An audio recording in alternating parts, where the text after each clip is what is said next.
I'm going to show you how to play Smoke on the Water. Really, really great, famous, simple riff. Hi, Dan from onlinebasscourses.com, and in this really short video I'm just going to show you how to play that really, really famous riff from Smoke on the Water.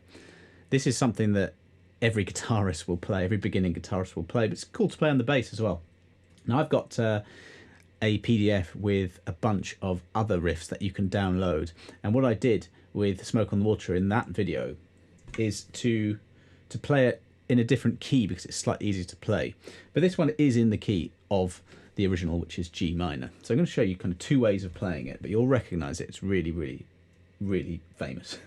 So let's do the first way. We'll start with your little finger or third finger on the third fret of the E string. That's G. The reason I say little finger is if you put your first finger on the first fret, which is the F, and you kind of stretch out your fingers, one finger per fret, it's a little bit tricky on many basses to get to that third fret. So it's absolutely cool, fine, to use your little finger for anything on the third fret down in that region of the bass. So that's G, and that's what we're going to play. We've got G, B flat, C, so third fret E string to the first fret of the A string, and then the third fret of the A string.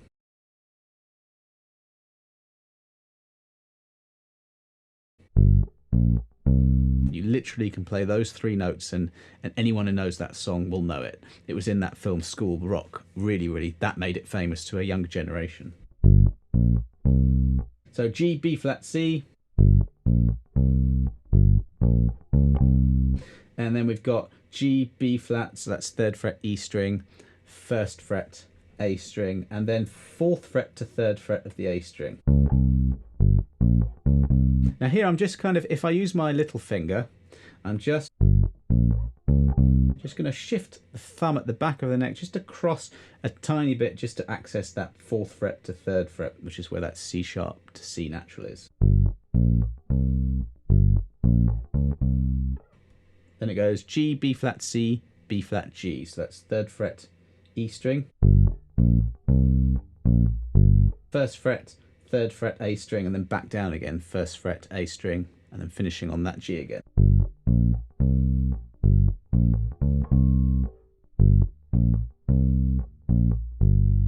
Once you know where those notes are and you really, really know the sound of the riff, try and use this as ear training, because there's only 4 notes in this whole riff, and if you know the song, you can kind of hear where the next note's going. Now just very quickly to end, I'm just going to show you something that as a bass player is really, really handy to know.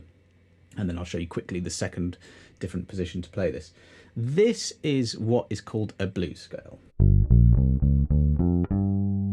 It's essentially the same as a minor pentatonic scale, which is, that's fret 3 to 6 on the E string, and then 3 to 5 on the A and D strings. Adding just the fourth fret into the A string gives you this blues note, and that's the blues scale. First 3 notes of that scale, well, there you go, Smoke on the Water. And that little bluesy note there creates the whole riff.